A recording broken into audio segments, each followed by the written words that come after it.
Hi, welcome to Lost and Found. My name is Atul. We have Venkat behind the camera and we're doing the shoot after like 3 months.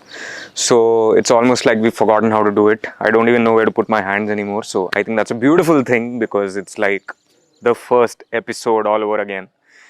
And we've come to this village called Motkupalli village, which is 40 kilometers from Hyderabad. And we've come to this beautiful place called Oorna Farms in Motkupalli village, Oorna, Oorna, which is run by this person called Harshvardhan. And this is a sculpture and carpentry studio. This is a permaculture farm. This is a lot of things. We'll explore that as we go along, through the eyes of Harshvardhan and his vision behind the place. But this thing, like when friends are sitting along, we keep saying this ki, Mama, मैं city का life छोड़ देता हूँ, बाहर जाके एक farm खरीद लेता हूँ और chill करता हूँ. But chill कुछ भी नहीं है. शहर का लाइफ छोड़ के बाहर जाके फार्म खरीद के बहुत मेहनत करना पड़ता है like I think 10 times the hard work. So that also we'll explore. And welcome back to Lost and Found. We are glad we are shooting after a long time. So let's have fun.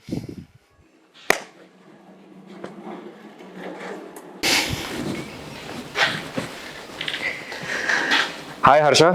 Hi, how are you? Good. Finally we made it to the farm. Yes, welcome. Thank you. And honestly, the first feeling that I have personally is that I'm feeling very hurried for some reason because I think we come from the city, and the dimension of time changes here. Right. But I think I'm not able to like blend into it just yet. I think time is all we have here, but Yes. I'm for some reason feeling very hurried. I don't know, but we'll chill. We will actually calm down to the sounds of the birds. Calm down to the sounds of the birds. So that will calm you down. Yes. Now you have arrived. Now we arrived. Good.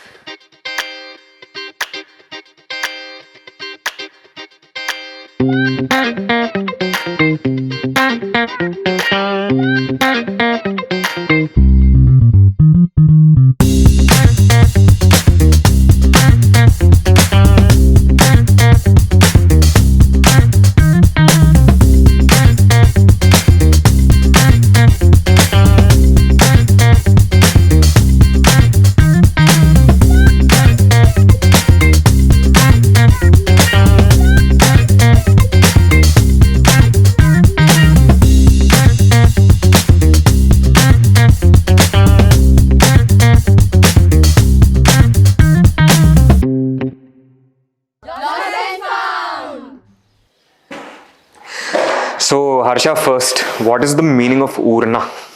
So Oorna comes from this Pali word. It's a Sanskrit Pali word. Sanskrit Pali word. Yeah, which is U-R-N-A, Oorna. Oorna, which means focus or in the ocean of focus. So it's one of the signifiers of Buddhahood. So, when did you build Oorna, Harsha? This is 2 years back. No, 3 years now. So this April will be 3 years. Okay. That's how old the land is. Okay. And we started with the barren land. You started with a completely barren land. Completely barren land. You bought it? I bought it. Okay. And so I think 10 years before there was rice cultivation here. For 10 years it was just barren. Oh. So I kind of had to revive the land and take what it was trying to offer me. But this decision of like leaving the city life and coming outside of that whole system, which is very chaotic, which, like I said, I was feeling, when I walked in. Right. It wasn't leaving my head. Right. But was it always there? So it took me 7 years. So I started with workshops about farming. I started with workshops about earth building. So my point of entry to this world was through clay building.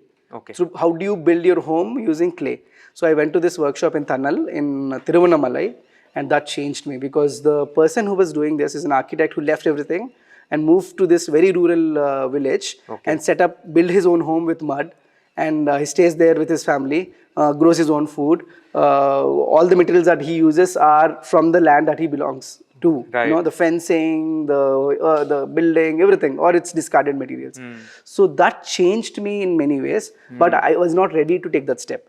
So then I started going to places where, I felt like, oh, this is what I want to do.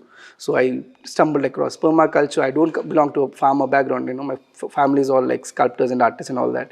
Oh, you like Yeah, yeah. you come yeah. from a family of sculptors. I come from a family of sculptors. Okay. So that was natural to us to kind of have a studio. But then what was unnatural and what was actually supposed to be common sense is actually not common practice, right? Correct. I mean, a lot of people romanticize this idea of leaving everything and coming out, but right. very few are able to do it. Do it. So that guy inspired you a lot. Yeah, and the other artists that I've seen, like the other studios that I've seen in Denmark, in Australia, and artists are rebellious in nature, they don't have Or to... should be at least. Or should be at least. The creatives are, if you see, the protests and the kind of the language that we use, we don't want to go with the norms of the society. Correct. And after seeing all these artists, I said, no, this is what I want to do. I don't care. You want to walk away from that system too. If people are interested, let them come here. I'm not in the hustle of I have to be in the city. People can come close. I don't mind because what is important is my journey towards making all of the work, and it's not just work. It's this idea of like, oh, it's common sense. Why are we not doing this? And it's possible. It is possible, 100% possible. So I grew up in Visakhapatnam for 10 years. Right. So and near Visakhapatnam we have a village called Etikopaka. Which is a Etikopaka, the toy village. Toy village. And they make it using natural wood and natural vegetable dyes extracted from the serums of the trees. Right. And those tops are actually one of the first toys, almost to say the interactive toys made by humans. Right. So this is a Spinning top. something. This is a top. So the idea is, if you are spinning a top, you're unable to see the details on the top, right? Correct. Whereas if I freeze the top, there's so much more details. So the same top, if it is spinning at a high speed, Correct. you're unable to see any of the details. That's how our life is. So you Only froze the top. Here. Exactly. Only when you freeze and when you stop and see around, that's when you'll realize. Otherwise, you're just running towards this goal that you don't know. So pausing is important. It is important. And that is what this is telling us. And also, most of my sculptures, most of the sculptures are pausing. So that means they are telling you something. I also do kinetic art, but that's also on a different spectrum. Okay. But what if it is frozen? Because I'm trying to kind of bring it. And this is like what material? Wood. Wood. Wood with paint on it. Wood with paint on it. And then, like, say, this is a stone sculpture that I had made. Like, this is like 4 tons. And that's why you need a studio. That's why you need cranes. That's why you need forklifts to handle all this. So, a large part of our practice is just logistics. Right. Figuring out how to move a sculpture like this. It's got like these sharp edges and very fragile parts to it. So how do you lift it? How do you pack it? How do you install it? Yeah. So this becomes a learning on itself. Like here I can see you're like completely breaking symmetry, You're like, it's like ideally like if I were to see like a perfect piece of art somewhere. Right. Perfect in quotes. Right. Like these lines wouldn't, merge with these lines like this. So you're just like. So see, if you look at, for me, most of my inspiration comes from how musicians are making music, and I feel musicians have the most the most difficult way to make music because it's the most abstract of all creative forms. See, for a painter, there's so many references like visual trees and life and landscape and humans and all that, and for musicians, they have very few references. They have bird sounds, they have natural nature sounds, but they have to create this music symphony, right? And I'm saying, boss, they are creating from nothing, and here I have so much more possibility to play with. And just like in a song, you have a certain shift towards a certain tempo, correct, and that's what I'm also trying to do. Yeah, there's a shift in sudden tempo, shift, and that kind of brings attention to it, and then kind of closes certain things. It feels, oh, it's closing, and then suddenly it's expanding, and suddenly it's closing, and I think. It's for me, I'm taking so much inspiration from music. So much. All kinds of music. So this is Oorna or Oornam, which is the point of focus on Buddha's head. And like Harsha says, it's not coming from a religious angle or a mythological angle, but as a philosophy, it made like a lot of sense to him. Right. And that's why Oorna farm. So now we're going to the farm part of Oorna. Good.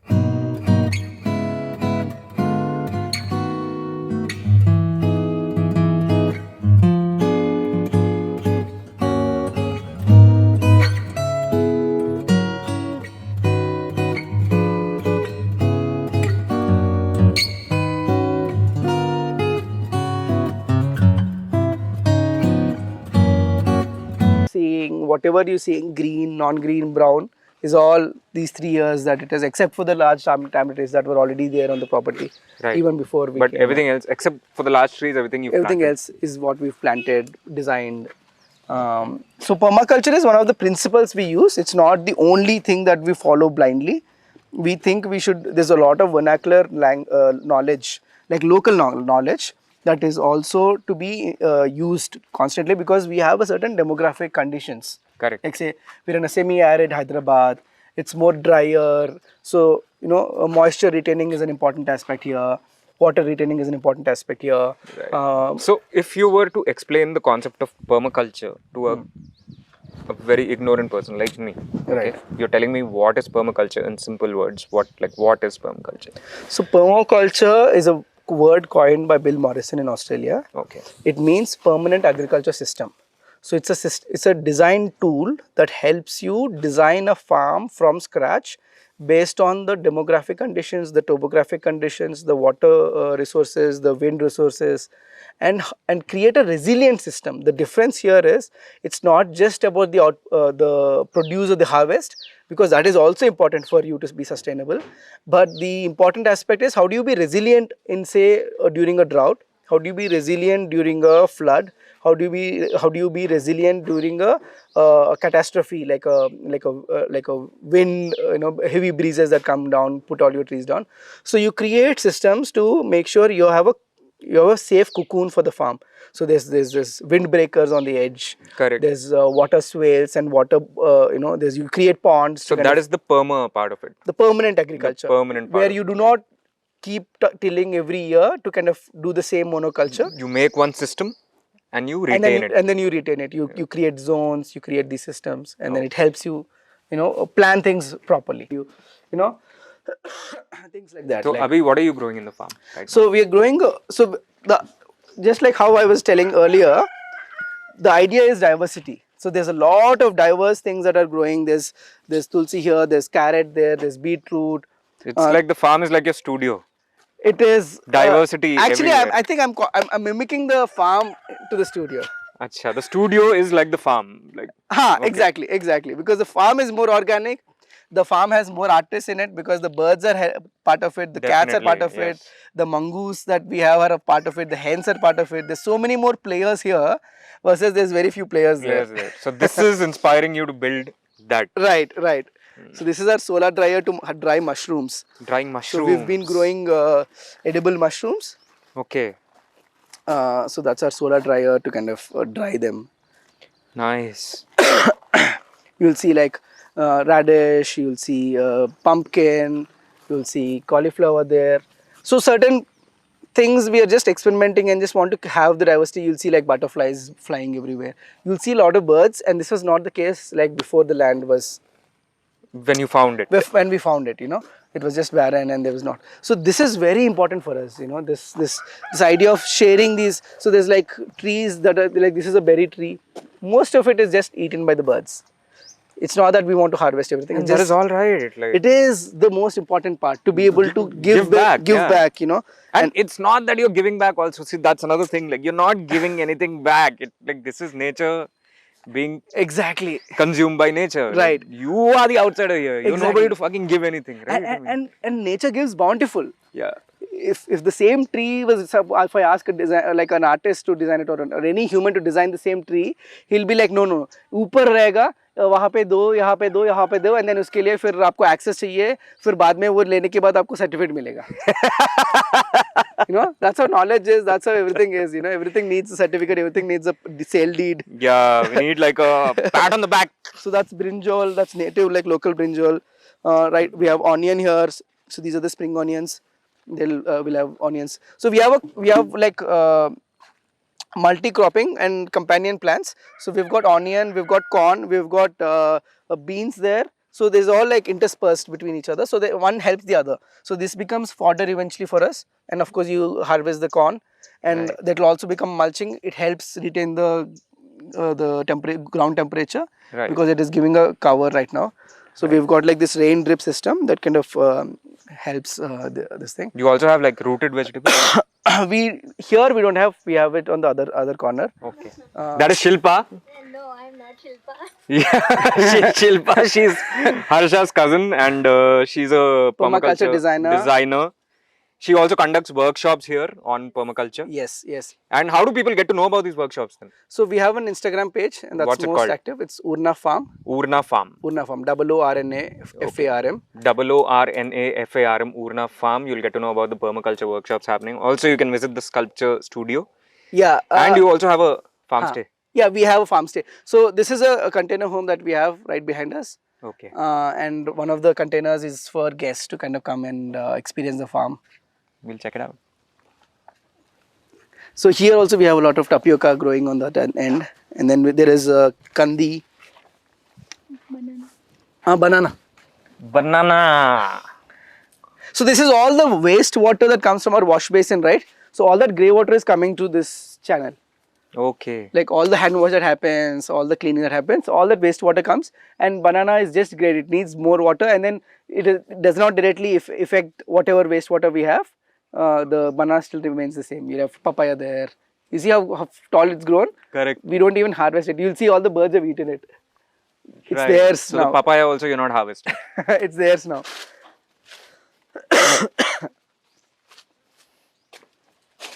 Nice. So what about the cob oven? Like, please tell us about the cob oven. You make pizzas No, you only continue. in that oven. Yeah, we make pizzas. Okay. Come, you'll see closer. So it's a very simple like technique of and it's the first way pizzas were made, and it's still the best. It's got all the three heating techniques. It's got the convection, the radiation, and the and all the three, like, so the floor gets hot. Right. So you start the cob oven like 4 hours early before you start baking the pizzas. 4 hours before you Yeah, so it needs to go to 600 degrees. 600 degrees, okay. And because it's a earthen oven, it's got like 8 inches of earth on top of it. You cannot even feel the heat here. You can just literally stay here, sit on it, and then the 600 degrees can be inside. That is how So there is beautiful 600 degrees of heat inside, but on the surface you're not going to feel a thing. right. That's the insulation power of earth. Earth.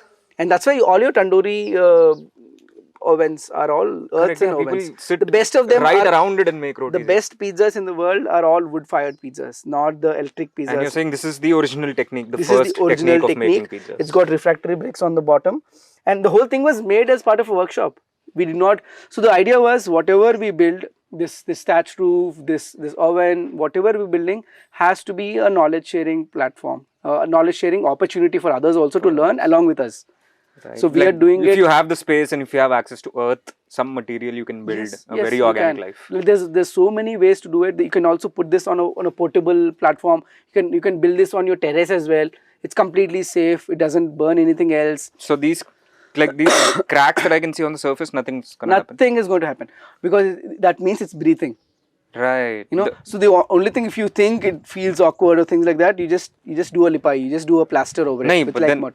awkward की बात नहीं है, लेकिन crack से कुछ नहीं होगा, and you're saying कुछ नहीं that होगा. crack मतलब सांस ले रहा है ये. हाँ, सांस ले रहा है, and then the moment all the moisture is going away, that's how you'll have the cracks coming in.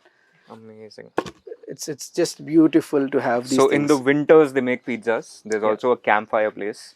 And Right. they've also got like a homestay. Homestay, right. So people can like go to your Insta page Yes. and DM you about coming here and staying a night. Right.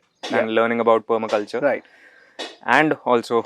Right. So most of our farm stays happen in a model of volunteering. Okay. So they help us harvest. They'll plant something. That is awesome. So you know, so to that's, stay here the night you have to volunteer. It's not like you just throw some cash and you come here. Exactly. So that's not our. You have to bring something to the table. Yeah. Exactly, and that's how we've learned it elsewhere. And we've stayed in other farms. We've helped them do that. But that's how you learn. You know, just reading books, looking at videos does not give you the full picture. Doing things is more important, and that's the idea here. Okay. Most of the stuff that we do, architecture and other things, are DIY, so that you're learning through your muscle memory rather than just theory that is just in your brain, and then you idealize about it. Just do it, and then it kind of changes you in different ways. You know, this is a bench that was created as part of a kids workshop. There were 12 kids with 12 parents. 12 kids with 12 parents who came here, started from scratch, made this small bench. And this can be anywhere that you want to, like you have a community farm, you have a small community space. Everybody come together, build something that's natural like this. and Right. you know, and use like, you could also, this is an eco bench. That means you can also use like waste plastic bottles in between. We have glass beer bottles. Glass beer bottles, yeah. You know, you can use any of these waste materials to build something for you, and it's, you can super strong. You can climb over it. You know, nothing will happen. We've not even reinforced it. No plastering has been done. और इसको but कुछ नहीं होने वाला कुछ है. नहीं होगा. Just try and kick it. You will only be hurt. You know. So that's the beauty of building with earth. So now there's a bench also. So if you're ever staying here and the pizza is like in the making, so बार-बार उसको दम मत करो. कब बनेगा? बैठ जाओ आराम से bench के ऊपर. Right? And if you want to do like a farm stay here, the question to ask is not like how much can I pay and all that. The question is what can I bring? Right? Like in terms of skill, talent, or help, or just like come as a labor. Just bring your hands and feet. Right. Just I know- come I with know an open open mind. mind. Yeah. The farm will tell what it wants. The farm will tell you what it wants, and you volunteer and you get to stay. Yeah. How do you learn all this, Shilpa? Just Need. like by trying. Yeah, trying and need. Need. Needs. Like you were raised on a farm, like you always. No, no, been. no, no. Then. We were raised in a city, proper city. Hmm. It's just like an interest. Okay. So you conduct workshops, right? Yeah, for we people? conduct workshops on permaculture, on earth building. So my main focus is on kids. So I want kids to Kids be to learn. yeah. Because adults can't learn anything. They can. They should. Well said. They're so like पूरा cement हो गया इधर कुछ अभी उसको तोड़ के फिर नया मिट्टी डालना बहुत मुश्किल है वो. Adults will unlearn. They will not learn. They should unlearn. Very big word. We're all Yeah. trying, but नहीं हो रहा. It will happen eventually. When the need. Need arrives, arrives, it happen. yeah, like- It'll happen organically. Okay, so you are interested in taking like workshops for kids mostly. So Kids kids also mostly. come for the Yeah, workshop? yeah, yeah. we had this recent workshop built by kids. So that wall for the pizza place pizza place was built was by built kids. by the kids. Yeah, that's actually 11 a kids. small bench. It's a earth bench. We've used old bottles, waste bottles, and और ये जो मिट्टी है इधर कहीं मिट्टी है. Huh. Dug from the pond. There. Over Dug there. from the pond. Yeah. Yeah, so we were talking about the pain of actually building this ideal life. right. So there is a lot of sacrifices one has to make, and there's also the idea of finding the right help, finding the right labor, and because it's also commercial in the way that in the cities that we're living in, you have to figure out a way how do you compensate that, and then how much time are you willing to sacrifice to be actually doing things in the farm. You know, like say we had a rain yesterday, so there's a tree that fell down, so you have to, your daily schedule does not fit into the schedule of the farm. Right. The farm wants certain things. There's like suddenly an insect pest that happens, so you have to give attention, give time to it. It's same with growing kids. Right. They need their attention. It's a complete It's a full-time thing. full-time. It is a full-time thing. If you're not there, they're like gone. Because Right. there are no people that have that connection mainly. Not just growing things, it's about connection. So even How like your do you farm can establish- actually feel that the person who's actually looking after me is with me, taking care of me, Yes. and it makes a difference. It makes a difference. And your learning is happening through observation, especially in the way that we've designed it. Our learning happened because we were there on the first monsoon. We were there on the first summer. I did not miss any rain. I was here. I made sure I was here because I knew how the water was flowing. I knew how whatever was happening in the land, I knew, and that was informing our decisions.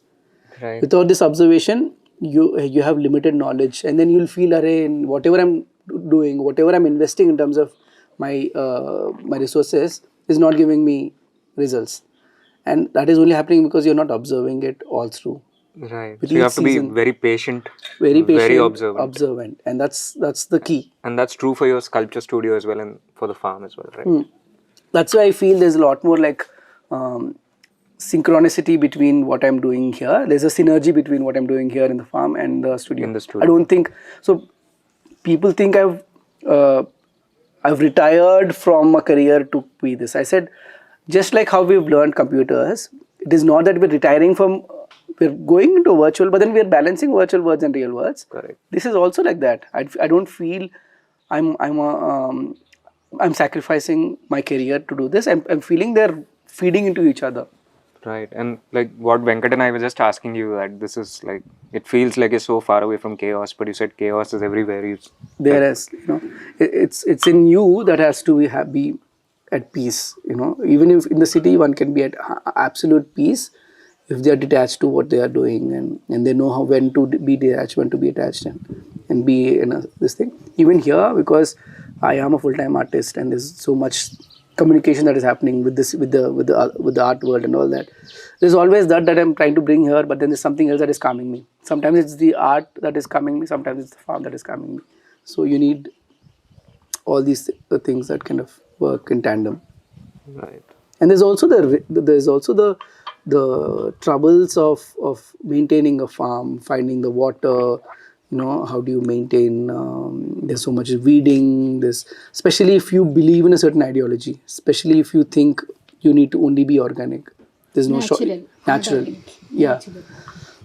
I think in that case you need to be even more patient Yeah. because there are no shortcuts. Right. No shortcut. Yeah. And you have to be willing to fail. Like, chalo, this crop has failed. Let it be. And like you've left so much for the birds and the bees and the insects and all the other species to consume. Like you're not harvesting everything that is happening on this farm, right? Only 50% is harvested. That is 50%. In that 50%, something goes to our people who are working for us, then to our friends, then to us. Then in the end, whatever is left comes to you. To you. And still, we still have bountiful.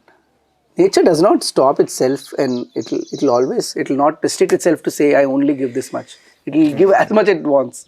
Yeah. It's a very easy thing to say, like, you know, when friends are having a conversation in a cafe that, okay, I'll leave the city life because I'm tired of this. I think I'll just like, so many people coming. Yeah. For like they want to know, they want to start a farm. I was like, how much patience do you have? not just money, patience. Not just money, patience. And like, It's not. You should never get along with someone's words, right? it's a complete lifestyle shift. And there's more hard work here, I think, than you have to do in front of a system or something. Hard work is something, if you like it, that is not at all hard work, right? Correct. If you are into it, there is no hard work. It's like you're enjoying it and doing it. Correct. That's how all the other species works. They enjoy their work. Right. We should all. That feeling I told you, know, when I walked in, I was feeling hurried because I was coming from a city, and it was in my muscle memory, that hurriedness. Right. It's gone now. Good. I'm It glad. took me It will a take. couple of hours to It will finally get here, you know. Physically I got here a long time ago, but mentally I'm here now. Now I'm not tapping my feet under the table and looking all calm, you know, table ke upar se. But I don't have to go anywhere now. I think I'm here. No, I think that's how it should be. But I think we need both to be able to survive. दोनों चाहिए. Yes, balance. Balance, you know. Pace भी चाहिए, peace भी चाहिए. Exactly. So that's what we say. We're not purists in any way. We are. कुछ ideal life नहीं है. Like you said, one size doesn't fit all. Exactly, You you know. make your own balance, strike your own balance. Find the opportunity and make it more. Make it possible. That is the only thing. You know, I did not go for earth and homes because I did not have the time. I did not have the money to wait for so long. So I took whatever decision. You know, if they ask me why container homes, because I said that's the most cheaper alternative for me. So you make a choice that is most affordable to you. Don't go to don't take a choice that will make you suffer for a longer period. Make a choice that can be DIY, whatever it is, that is most approachable to you. Then it's sustainable. You know, sometimes the earthen techniques can also be expensive. So if that is not the way you want to go with the most affordable ones and get it over with. But I think the thing to take